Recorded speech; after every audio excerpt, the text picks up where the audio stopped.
I felt for you. Oh, I regret for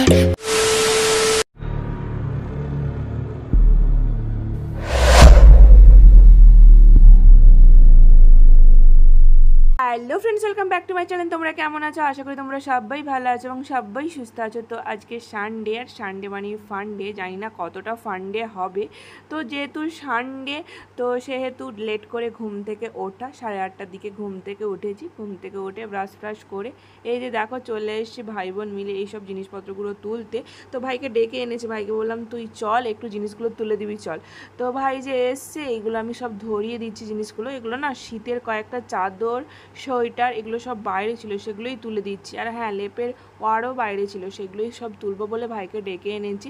তো যে হারে গরম পড়েছে, তো এইগুলোর আর দরকার নেই। তো সেই সময় এই গরমে না এই পান্তা ভাতই না বিরিয়ানির সমান আমার কাছে, মানে এই পান্তা ভাতই যেন অমৃত মনে হয়। তো যাই হোক, মা এখানে পাকোড়া ভেজেছে পান্তা ভাত দিয়ে খাওয়ার জন্য, পান্তা ভাত আর পাকোড়া। আর রাতে রুটি আর ঘুগনি হয়েছিল, সেই রুটি কয়েকটা রয়ে গেছিলো, তো সেটাই আমি দেখাচ্ছিলাম তোমাদের। আর এদিকে দেখো মা আচার তৈরি করছিল। তো এখনও আচারে মশলাটা দেওয়া হয়নি, জাস্ট চিনি টিনি দিয়ে আমটাম দিয়ে রেখেছে, মশলা এখনও দেওয়া হয়নি। দুপুরে এত জল তেতে যায় না, তাই জন্য আজকে সকাল সকাল একদম চান করে নিয়েছি। সকাল বলতে 9:30টার দিকে চান করে নিয়েছি। তো চুলটা তখনও একটু হালকা হালকা ভেজা ছিল, বাট বেরোবো যেহেতু চুল তুলেই বেরোতে হবে, কারণ চুল ছেড়ে বেরোনো যাবে না। এই গরমে চুল ছেড়ে বেরোনো অসম্ভব। তাও খেতে যাচ্ছি মানে কি, খাবারটা গরম থাকবে, সেই খাবারের গরম, তারপর আবার এমনি গরম। আচ্ছা, তারপর চুল ছাড়লে মানে সে তো একটা বিরক্তিকর গরম। তো আমি জানি না কে কে চুল ছেড়ে রাখতে পছন্দ করো, আমিও পছন্দ করি, বাট এই গরমে আমি চুল ছেড়ে রাখতে একদমই পারবো না। চুল ছেড়ে রাখতে আমি পছন্দ করি, ভালোবাসি, বাট গরমে আমি পারি না চুল ছেড়ে রাখতে। আর সত্যি বলতে চুল আমি সেরকমভাবে কোনোরকমভাবে বাঁধতে পারি না। ওই আমার একটাই জিনিস, ওপরে তুলে চুলটাকে একটা ক্লিপ দিয়ে আটকে নেয়, বাস এইটাই আমার সবসময় দেখবে। আর অতিজোর হলে ক্লিপ ফ্লিপ দিয়ে একটু ওই টুকটাক পারি। আমি চুলে বেশি কিছু ওই ডিজাইন করতে পারি না, আমার পক্ষে সম্ভব হয় না। সবাইকে দেখি কি সুন্দর সুন্দর চুলে ডিজাইন করে, এটা ওটা সেটা, বাট আমি না পারি না। অনেক চেষ্টা করি, বাট আমার দ্বারা এটা সম্ভব হয় না, কখনোই পারি না। ওই এই ক্লিপ দিয়ে আমাকে সবসময় দেখবে চুলটাকে ক্লিপ দিয়ে তুলে টিঙ্গেই তুলে নেওয়া একদম। তো এটাই নয়তো একটু মাঝে মাঝে ওই চুলটাকে একটু ওই ডিজাইন করে চেষ্টা করি ক্লিপ দিয়ে আটকানো, জানি না কতটা হয়। বাস এই যে দেখো আমি পুরো রেডি। ওই দিকে দেখো মাও আমার রেডি হয়ে গেছে। এরপরে আমি বেটাকে রেডি করব, তারপরে বেটাকে রেডি করে বেরিয়ে যাব। ভাই, আমি আর মা যাব, বাবা একটু পরে যাবে। তো কি আমি নাচছিলাম কেন বলো তো, ওই দিকে না ফোনে গান চলছিল, আর তখন বাজে 12টা 1। যেখানে আমি এই টাইমে ঘুমোই, সেখানে আমি এই টাইমে রেডি হয়ে গেছি, ভাবতে পারছি। আর যেটা না নিলে একদমই নয়, সেটা হলো পারফিউম। তো এটাও একটু নিয়ে নিলাম। তো চলো এবার বেটুকে রেডি করি। টুকটুক করে করে এই বাঁশতলার মধ্যে দিয়ে আমরা হেঁটে হেঁটে চলে যাচ্ছি ভেতর দিয়ে। দেখো পুরো দুদিকে বাঁশ বাগান, বাট এই বাঁশ বাগানের মধ্যে দিয়ে যাচ্ছি বলেই রোদটা একটু কম লাগছিল। আর দেখো এইদিকে চলে এসেছি খাওয়ান যেখানে হচ্ছে সেখানে। এই যে নম ঠাকুর নম করছে আমার মেয়ে। তো এখানে রাধা কৃষ্ণ, তো হোলির ঠাকুর। এবারে তো হোলির দিন আসিও নি, হোলির খাওয়ানো খেতে আসে। তো এবারে হোলির ঠাকুর আজকেই এই এতদিন পরে দেখলাম। তো এখানে কীর্তন হচ্ছিল, তাই জন্য আমি কথাটা মিউট করে দিলাম। এই দিকে দেখো আমার ভাইয়ের ঘাড়ে কে কামড়ে দিয়েছে। কে কামড়ালো আমার ভাইয়ের ঘাড়ে, নাকি কে নখ বসালো তো জানি না, এখানে পোকা মনে হয় কামড়ে দিয়েছে। এটাও হতে পারে ও যে প্র্যাকটিসে যায় খেলতে, এই কয়েকদিন আগে না পিরেকে লেগে ওর হাত কেটে গেছিলো, বল গোড়াতে গিয়ে পিরেকে লেগে গেছিলো, সেখানে গাছের খোঁচা ফোঁচাও পড়েছিল, সেখানেই ঘাড়ে লাগতে পারে। তো কয়েকদিন ধরে বলছিল। তারপর ওখানে গিয়ে আমি ভাইকে বললাম দেখ ভাই কালো হয়ে গেছে, তখন বলছে ছবি তুলে আমাকে দেখা। তাই জন্য ছবি আর না তুলে ভিডিও করে রাখছিলাম, তোমাদের সাথেও শেয়ার করে দিলাম। আর এখানে দেখো বেটু আমার কাঁদছে। তো বেটু খেতে বসে কেন কান্নার কারণটা হলো মেয়ের আমার হাতে লেগে গেছিলো, তাই জন্য একটু কাঁদছিল। এই যে দেখো আমার পাশে বসে পড়েছে দিদুন আর মামামের মাঝখানে। আর এই দিকে দেখো কলা পাতা দিয়ে দিয়েছে আমার মেয়েকে, আবার বড় কলা পাতা দিয়েছে, আমারটা আবার ছোট। তো কার কার কলা পাতাতে খেতে ভালো লাগে কমেন্ট করে জানাবে। তো আমার তো বেশ ভালোই লাগে, তার উপরে যদি হয় আবার প্রসাদ। ও হ্যাঁ, তোমাদের তো বলাই হয়নি কিসের খাওয়ার নেমন্তন্ন। তো আজকে একটা অন্নপ্রাশন বাড়ির নেমন্তন্ন ছিল, যেখানে প্রসাদ খাওয়ার নেমন্তন্ন। তো এই যে আসছিলাম দেখো, তো আমরা খেয়ে দিয়ে বাড়ি আসার পর মা গেছিলো দেখা করতে। তো দেখো তখন বাজে বিকেল 5:30টার মতো, মা এইদিকে পেঁপে কেটে নিয়ে চলে এসছে। তো এই জাস্ট পড়ে উঠলাম। হ্যাঁ আজকে সানডে, বাট আজকে পড়ানোর ছুটি ছিল না, কারণ বাচ্চার সামনেই এক্সাম, তাই জন্য পড়ানোর ছুটি দিইনি, বাচ্চা পড়তে এসেছিলো তো জাস্ট পড়িয়ে ছেড়ে এই যে দেখো পেঁপে খাচ্ছি। মেয়েকে আমি একটুও খাওয়াতে পারলাম না আজকে পেঁপে, তো এখানে বসে বসে পেঁপে খাচ্ছিলাম আর বেটুরানি ওখানে দুষ্টুমি করছিল। তো চলো পেঁপে টেপে খেয়ে একটু রেডি হব, রেডি হয়ে কোথায় যাচ্ছি সেটাও তোমাদের বলবো। একদম রেডি হয়ে তো রেডি হয়ে পড়েছি, মা মেয়ে দুজনেই রেডি হয়ে পড়েছি। দেখো রেডি হয়ে আমরা যাচ্ছি জঙ্গলের মধ্যে দিয়ে। তো বেটু আজকে হেঁটে হেঁটে যাবে এই জঙ্গলের মধ্যে দিয়ে, তাই জন্য বায়না করছিলাম।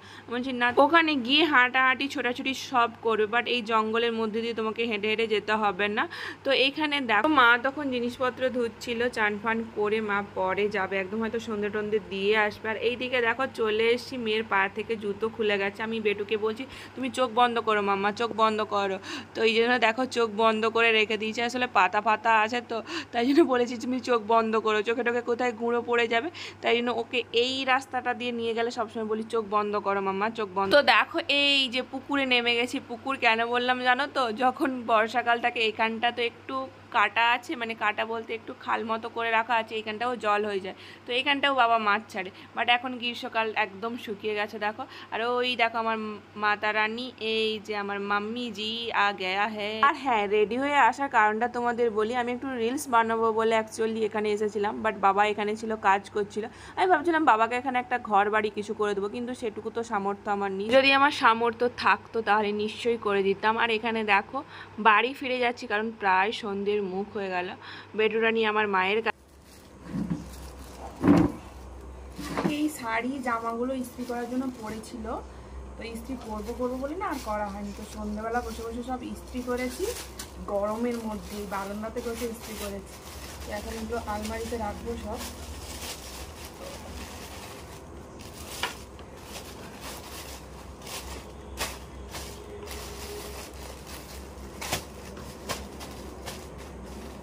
তো চলো এগুলো আলমারিতে রেখে দিই, পরে কথা হচ্ছে তোমাদের সাথে। ইস্ত্রি তখন ইস্ত্রিটা গরম ছিল বলে এভাবেই ফেলে রেখে চলে গেছিলাম। এগুলো এখন গুছিয়ে নেই, নিচে নিয়ে যাব। জায়গার জিনিস জায়গাতে না রাখলে আমার আবার শান্তি হয় না। একটা জিনিস দেখাই, এই যে দেখো কালকে এই ফাইলটা নিয়ে গেছিলাম, ওই এক্সামের জন্য লাগবে নিয়ে গেছিলাম। তো যেটা এই ছবিটা বেটু দেখে চিনতে পেরে গেছে, মাম্মা মাম্মা বলছে, ম্যাডাম ম্যাডামা বলছে, ঠিক আছে। আর এটা এই যে এই ছবিটা, এইরকম ছবিটা আছে, এই ছবিটা দেখে বলছে দিদামা দিদামা দিদামা। ও যে ওর মার ছবি, ওটা দেখে আর মেয়ে আমার চিনতে পারেনি, মানে ওখানে আমাকে কেমন লাগছে তাহলে ভাবো। তো যাই হোক, আমার প্রচণ্ড অস্বস্তি লাগছে, বিরক্তকর লাগছে এই গরমে, জানি না কার কি লাগছে। তো সবাইকে একটা কথাই বলবো, গরমে সবাই হালকা খাওয়ার কথা বলি। ভিডিওটা এন্ড করার আগে একটা কথা বলি, তো আমার না কমেন্ট করতে প্রচণ্ড প্রবলেম হচ্ছে, যেই না মানে যারই ভিডিও দেখছি কমেন্ট করছি, কমেন্ট শো করছে না। আবার এই কয়েকদিন আগে ঝিলিকদি ভাইও বলছিল যে ঝিলিকদি ভাইও ভিডিওতে কমেন্ট করছিল, কমেন্ট শো করছিল না। তখন আমি দিদিভাইকে কমেন্টে রিপ্লাই করছিলাম যে হ্যাঁ আমারও কমেন্ট শো করছে না, আমি কমেন্ট করলে কমেন্ট শো করছে না। এবার দিদিভাই আজকে আমাকে কমেন্টের মানে আমি যখন কমিউনিটিতে আমি আজকে একটা কমিউনিটিতে আমার ছবি দিয়ে লেখাটা পোস্ট করেছি। দিদিভাই বলছে হ্যাঁ যে এখন ঠিক আছে, আগে ওই প্রবলেমটা হচ্ছিল, এখন ঠিক আছে। তো জানি না আমার ঠিক হবে কি না, বাট এটা কিন্তু প্রবলেম হচ্ছে। আমি ভিডিও দেখছি, কমেন্ট করছি, কিন্তু কমেন্ট শো হচ্ছে না। তো চলো টাটা বাই বাই। তো এখন কটা বাজে বলো তো? এখন বাজছে রাত্রি 10টা। হ্যাঁ একটু আলু মাখা, এখন বাজছে রাত 10টা। তো খেতে বসবো, বাট এই গরমে না কিচ্ছু খেতে ভালো লাগছে না, কিচ্ছু না, বিশ্বাস করো ভাতটাও খেতে ইচ্ছে করছে না। সকালে যে খেতে গিয়েছিলাম না, মানে খাওয়ার তো অনেক কিছু হয়েছে, বাট খেতে ইচ্ছা করছে। আর গরম গরম ভাত তো কেমন লাগে বলো তো, সব কিছু গরম গরম, মানে এমনি গরম, তারপরে ভাতও আবার গরম গরম। তো খাওয়াও খেতে তো হবে, খাওয়া যাচ্ছে, একটু হলেও তো খেতে হবে আপাতত, মানে সারাদিনে তোমাকে একটু হলেও তো খেতে হবে। তো তাই জন্য খেতে বসবো। মা এখানে করেছে টক ডাল, আলু ভাতি আর ডিম ভাজা, চলো দেখাই।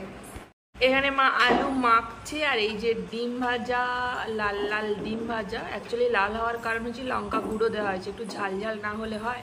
তো মা এখানে পেঁয়াজ দিয়ে আলু মাখছে, আর এটা হচ্ছে টক ডাল। আর এই যে থালাটা দেখছো, এটা আমার ভাই নিচে টেবিলে বসে খাবে তার জন্য। তো চলো তাহলে আজকের ব্লগটা আমি এখানেই এন্ড করছি। তো খাওয়ার পর নিচে গিয়ে নিচের টেবিলটা মুছবো। কি বলতো, নিচের টেবিলটা কাঁচের টেবিল, তো সারাদিনে 2-3 বার আপাতত মুছতে হয়, না না না দাগ হয়ে যায়, এত মোছা হয় তবু না সেই দাগ দাগ হয়ে যায়। তো যাই হোক, ভাইয়ের খাওয়া হয়ে গেলে মা ওই শোকরটা তুলে নেবে, তারপরে আমি যে একটু ভালো করে মুছে দেবো। তো চলো তাহলে সেটা নিচে গিয়ে করব, তারপরে চান টান করবো, চান না করে ঘুমোতেই পারবো না, আর যাই পারে হোক। তো চলো তাহলে আজকে ব্লগটা আমি এখানেই শেষ করছি। ব্লগের মধ্যে কিছু একটু ভালো লেগে থাকলে একটা লাইক করে দেওয়া, যারা এখন আমার চ্যানেলটা সাবস্ক্রাইব করেন তারা সাবস্ক্রাইব করে দিয়ে পাশে থাকা বেল আইকনটি প্রেস করে দিও। তো চলো কেটে বাই।